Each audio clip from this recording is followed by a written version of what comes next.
family, it is your buddy, Peace and Harmony with you here today. Much love going out to all the beautiful empowered harmonizers, and we are taking a moment of fresh air, just relaxing, just hanging out for a moment, and we're going to respond to a great viewer question that came in, and that is that they are experiencing a difficulty with being productive, with kind of getting things moving on in their life. And when it comes to being productive, especially after you're emerging, coming through or healing from a wounding relationship where you haven't been, the love hasn't been reciprocated, where you have not been supported, you haven't been nurtured, you haven't been really kind of cared for in the way that you deserve. You've had a lot of scolding, a lot of finger pointing, and you've been around someone perhaps who is pathological and is having, has a personality disorder, and you're feeling kind of like under their grip, and it's difficult for you to have a strong enough sense of yourself and what you want, what you basically is known as self-concept, or value of yourself, and being able to basically take the plunge and dive forward in your life, and knowing how to kind of organize things so that you're feeling that your life is in balance, and so to get productive, you really do need to say that the time is now. The pain has to be great enough. The focus has to be one of commitment. To be productive and move on, you have to focus, and you have to have a relaxed focus. Not like a worked up, anxious, I've been avoiding this so long and I can barely do it sort of feeling. It's really a feeling more so that you can go out and about and meet people and be free and liberated, but know that you can protect yourself and have standards. It really truly is about a committed action. And the pain of not doing it has to be great enough. In other words, if I don't do it now, it's just going to get worse. If I don't resolve this now, it's just going to fall on me, and I'm going to have a bigger burden on my plate. So it's being able to say enough is enough, and have that internal dialogue, being able to articulate it to yourself and not having to explain and justify and begin to go into a big battle with someone else who's trying to call you to task, who's basically putting you on the butcher's block, someone who is putting you on basically on trial for your decisions. Why are you doing this? They're always trying to control. And people who have a constant need for control are very difficult to be around, because it makes others small, and feeling, really there's a feeling of unhappiness. You feel that you are, kept in a cage or an indentured servant status, or you just don't feel that you're living life at its fullest. So to get productive, the pain has to be great enough. And your internal language needs to be one of commitment, meaning that I am doing this now. And you speak, the self-talk has to be strong enough, and saying, I got it, I've got the boldness, I've got the audacity, I am committed, and here we go. And then you just begin to keep that coherent focus, and then get momentum. The focus has to come, really it's derived from your self-talk, what is known as self-talk or metacognition, being able to observe how you're doing and saying, whoa, here I'm backsliding again, I'm having a pity party for myself, this is not productive, this is not in my best interest, I'm flipping this switch now. And then you begin to have this self-talk that speaks in very concrete, specific, strong terms with yourself, where you begin to get into action. I am taking action now. I must do this. And you have kind of that wellspring of energy come up from within you, so that you begin to take action, and you're knowing what your next action steps are, and you have enough faith and belief and confidence that you just move on. Now, yes, it hurts to leave people. Yes, it feels like you're losing perhaps a part of yourself, but this doesn't mean that you're without a center, without a core. You just haven't experienced it in a while. You haven't given yourself a chance to just be yourself. You don't have to overdo it, you don't have to underdo it. And to be productive, not only is there a focus, but keep yourself accountable. find little tools and ways to keep you on track. Are you keeping a list of things? Are you looking at your list, you know, what have I procrastinated on? We talk about in the book that I'm writing how important it is not only for you to take stock of your lessons learned that you have accumulated in these relationships, but what have I been procrastinating on? And it doesn't mean it have to be cleaning out the garage, you know, mending the roof, repairing the basement. It's like, what have I been procrastinating on? Have I been putting off having fun? Have I been putting off just relaxing? Have I been putting off just that big exhale? Have I been putting off too much, you know, have I been putting off too much lack of self-forgiveness? Have I been, you know, putting off being too hard on myself? Have I just been too hard, or have I been too lackadaisical on myself? Or have I been getting, you know, kind of addicted and backsliding to this depression, what we call the pity party? You know, when you go to the pity party, you're going to attract more pity seekers. So you're going to attract more people who are in the pits, who are down in the pits, who want to mope, complain, and, you know, it's just not a very productive time. So to really get productive, you need to stay on task. Have your to-do list. It seems very basic, very accountable, but rather than smacking yourself upside the head, you know, why haven't I done anything this summer? Why haven't I done anything this year? Why am I not achieving my goals?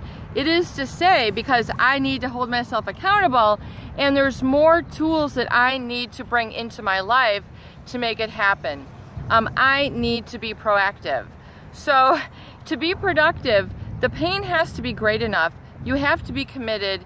You have to have a focus, and you have to make it fun. It has to be enjoyable. Your passion is really what has been lurking underneath the surface. It is what has like been embedded and keeping you in that stuck state. So, you know, if you don't know what your passion is, then give yourself a chance to go on your recovery date. Just go ahead and take a walk. You know, it's like literally like open up the map and go there and just go for a walk. This is not costing a lot of money. You know, it's not going to take a lot of time, and it's not that you have to go any grave distances for. It's something that you can basically pull out, you know, on your Google map. You can pull it out on your phone, and you can visit, you know, this. It's the goal of self-discovery. Self-discovery will be what teaches you. Stopping in someplace new, learning something new. Give yourself a chance to breathe and expand. And so you should be feeling an expansiveness, like your energy is kind of exhaling and you're kind of more outward, you're feeling outward going. If you've been so introverted and, you know, you've been around these very disagreeable people, that is part of the problem with the narcissist relationships, is that oftentimes the people, the narcissist, you know, when you really get in, they become very disagreeable. They become very shut out. And so the stonewalling is really a way of sulking and manipulating others. It's taking like the passive route, the regressive route, to get people to do what you want them to do. It's like the baby who screams and cries for you to feed them. You know, they're taking that woe is me route. You know, I'm going to stonewall. I'm going to, you know, that's a regressive tactic. You know, if you want to grow and move forward, you need to stop and cease this regressive behavior. Stop it right now. Stop it for yourself. Begin to say, no, I'm not putting on the frown today. I'm not putting on the moping energy. I am going to enjoy today. And if I want to mope tomorrow, well then I will make a choice, a conscious choice to mope tomorrow. But for now, I'm going to make a conscious choice to be happy, to be liberated, to be living on my interests and going into a journey of self-discovery. The main thing you can discover really is just what makes you sort of float and feel kind of at ease. So it allows your body to kind of recover its state of homeostasis.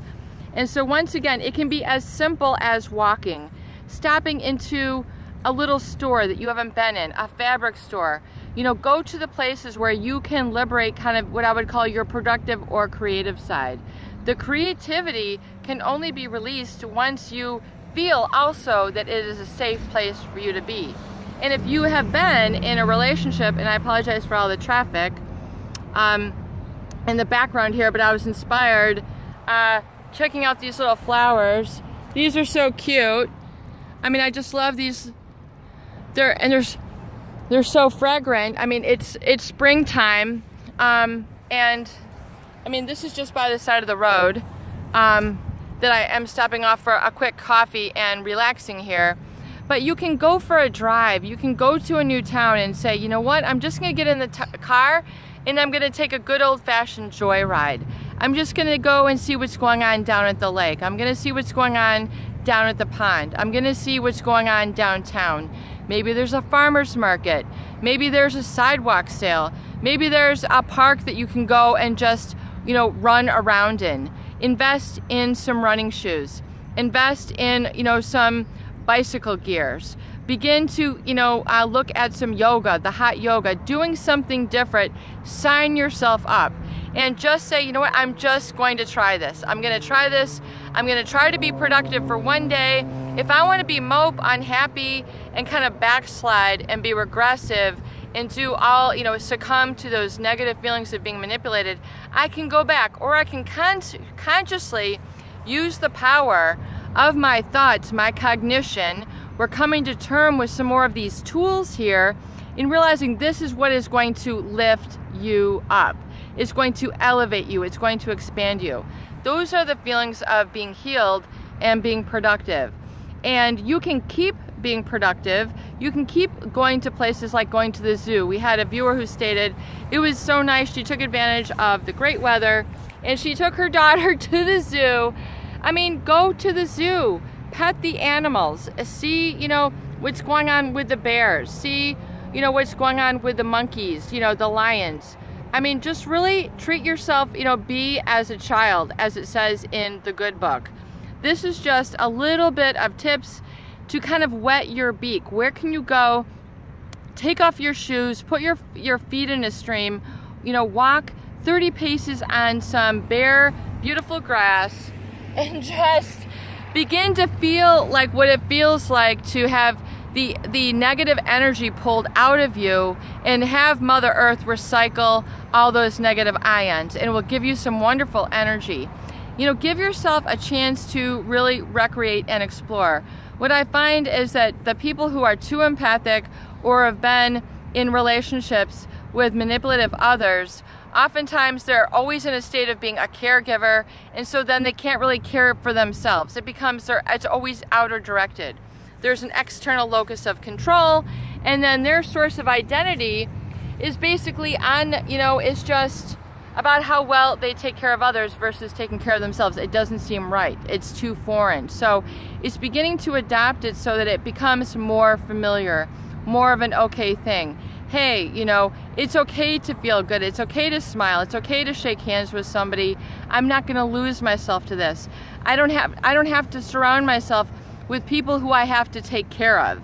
That is the big energy shift when you are able to realize and say, you know what, I can go out and do things with people that I enjoy and not people that I have to take care of. If you are, oftentimes people have a high nurturance need when they're around people who are narcissistic. They have a healing energy, so they want to go, and they naturally gravitate to people who have a lot of problems. You know, they say, I keep attracting these same people. Well, it's because if you have a high degree of, you know, personality trait of nurturance about you, you're a caregiver, you've got a big, huge old heart, and then you want to find someone who you can give the heart to, but oftentimes the perfect fit, hitherto now, are the people who are too needy, who are going to drain you of your heart and not help supplement and support your heart and make it beat stronger and help you to live in your passion. So it's a real different energy shift when you're able to acknowledge this and then say, okay, I am now going to adapt and adjust so that I can be productive and engage in productive relationships where I don't have to take care of others. I don't have to constantly feel like I have to over-obligate, give my heart away, give my soul away, give everything away so that I don't have a sense of self. In other words, I take my sense of self out of taking care of others. You have to be very careful and then realize that, you know, it's like the 80-20 rule. You know, I'm going to take care of myself, and by that, you know, I will take care of others you know, 20%, but when I do that, I'll really be doing my most productive with them, because 80% of my time I'm filling up my own cup, and that is okay. That is permitted. So, you know, having a positive self-concept after a very wounding relationship, it is a permission state. It is a release state. It's like unlatching the door and like letting yourself open into the field and saying, okay, you can go free now. You know, you've been held captive enough. You know, oh, remember those big swinging doors back in the day, wherever, you know, at the, I don't know, at the farm or wherever you've seen those, like those little hood slacks. You know, unlock the door. You know, you're free to go. It's just unlock the door, open up your heart, open up your mind, and just go out and begin to become just a receiver. Your recovery date should be a moment of receiving, where you take it in, you're able to smile, and you don't have to feel the impulse and give in to the impulse to feel bad, to get self-sabotaging again, and get seduced by feeling bad, and get, you know, those impulsive behaviors that are self-sabotaging. You know, begin to temper that impulsivity to fall back, to regress, to wonder how they're doing. You know, begin to move it forward, you know, whatever forward means for you, even if it's being alone and you're developing your interests. That is a wonderful sign. That is individuation, autonomy, and that is productive. Keep it going. It's your buddy, Peace and Harmony, with you here today, and I hope that these videos do help. Please share and please subscribe for more great tools, videos, discussion, and support. Love you.